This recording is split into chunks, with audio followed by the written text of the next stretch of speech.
First thing first. Alright? We've got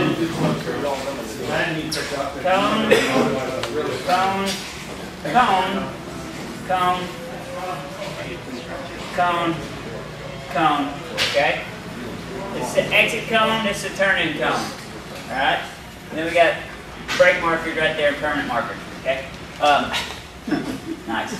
Reference points, or what would I call them? Awareness markers, right? So, now, these cones, this would be kind of the ideal line, okay?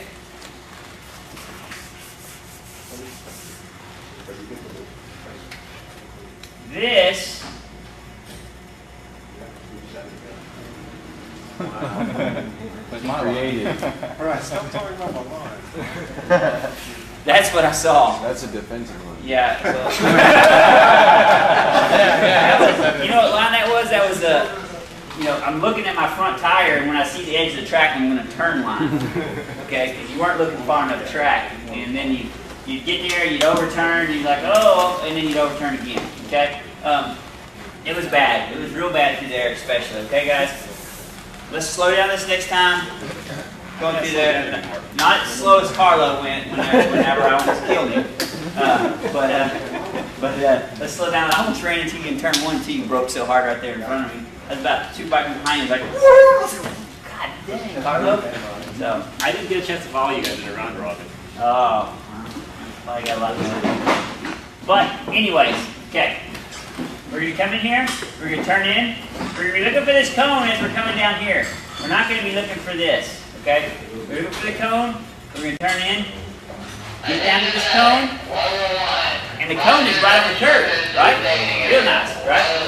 So, right here, at this point in the corner, we should already be headed towards that cone, right? We don't need to look at that cone no more, we're already headed towards it, right? We should find this cone now, okay? Get out there, right? Is there a black patch somewhere there? Just trying to remember that. There's a shit ton of black patches and black sealer things everywhere. Yeah, so don't use those because they change every time we come. Because they go and during the week put more. That's good to know. Yeah, so you don't ever use something like that. All right, because they go and they fill the little cracks in like they do on the highway, you know? That's what they do. If there was like a huge black patch or something, you could use that, but they use these little things to fill in the cracks with. All right, so once we get our bike out headed towards that way, in this area right here, between there, we should find this cone, okay? We get the bike turned and we're headed this way. If we're looking for this cone here, right, we're going to be over here. That's too late. You got to find it early. You got to look up track, find it. Pick your eyes up, look for the cone. So it's before the edge of that turn. What? Before you get to the previous cone. Yeah. You got to be keeping those eyes staying the whole Two time. cones ahead. When you see the cone you're heading to, start finding the next one you're going to. Yep. You pass that one, you already know the one you're going to, go to the next one. You're already on that path, right? As soon as you've got your bike turned onto that path, find the next spot. Okay? All right. That's the problem we were having a while ago. We weren't looking. You know, when you're on a new track, blind corners like this one has, you've got to look for those reference points. Okay? Look forward, scanning the whole time with these eyes. And okay, now I need too many marks on that. All right, coming in, up against this curb, looking for this cone right here, right? Looking for this cone in the curb, run it out to the edge here, turning in. About this point, there's two seams, right? Two seams where the asphalt comes together. By the time I start to drop into this corner, I'm underneath that first seam, okay? And then I bring it back closer, closer, closer, and then there's a cone around in here and your curbs right here. I start to get up close to the curb and don't run it out past half track. Okay? We had to set up for this corner, right? Let's go look at this right here, right? Line building, right? Find the exit line first, okay? Build from there.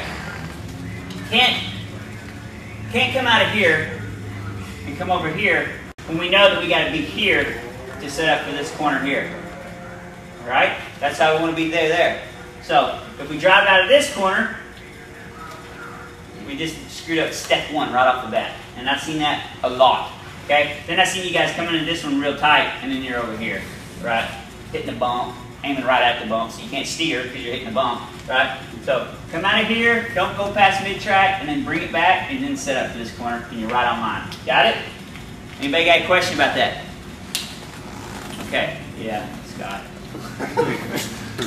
When you're going clockwise, which is the opposite direction what we normally go, is it basically the same line, both directions, just one's accelerating, one's braking? Because that looks the same way you would do it going the other way. I mean, this track is almost identical backwards. I mean, within a few feet, either direction. I mean, it's really close. And I found that when I first started running this track backwards, I ran it different.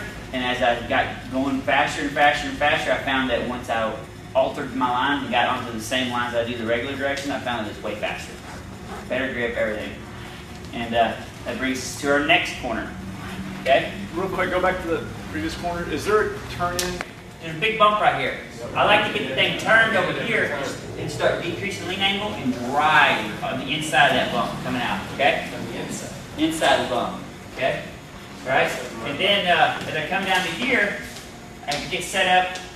I wait just a little bit before I really turn it in hard. Okay? Because I want to come around this curve and then hold it a second and then drive off shallow and then wide. Okay? A lot of people are kind of doing this number and then they pick up the gas and then they're out here. Okay? And trust me, everybody does that. Alright? It's a little secret line that I have here. Okay? You wait just a second and you can get the thing picked up and you can drive on this nice abrasive asphalt and it doesn't drop off and it's so fast. Right, Bo? I closed on him like 5 bike lengths out of there on this gutless 20 horsepower R6 I'm riding, right? I'm like, whoa, and he's just wide open out here, running wide, and I'm just like, dude, I seriously feel like Valentino Rossi out there. I mean, the thing, MotoGP to the extreme is awesome. I love it. I love it. It gets louder when I downshift going in there. So awesome. You guys, don't be jealous. Okay? Don't be jealous. If anybody has a good exhaust system for an R6, I will trade you straight up. And that's not even my motorcycle. So the last corner, you're turning it. And man, I don't know why it doesn't really. This corner is really, really simple and fast, right? But I mean, cone here, turn in, cone here, cone here. I mean, it should be pretty. Whoa. Pretty simple, right? I mean, I saw worse, trust me. I mean, it's pretty simple, but this is kind of what I saw. I mean, half track, half track, half track. Hey, wait, no, there's a corner there, and then, oh shit, I'm about to run off the track. That's what I saw. By a lot of people, okay? Not just one or two, but, you know, and the only reason that you're doing that is because you don't have your eyes up, okay? You gotta pick those eyes up, find the cones, go with it. Okay? So that's pretty simple. Cone, cone, cone. Right? Then as we drive out of there, right, if we have our eyes up, we're finding these awareness markers, right? Early. You can find them as soon as you come through there, because trust me, I just did it in my dually, and my dually sits lower than I do when I'm sitting up on a motorcycle. Okay? So coming through here, I found my awareness markers. So I know I can start using those as kind of a, you know, a telltale sign of when I need to start slowing down, right? Because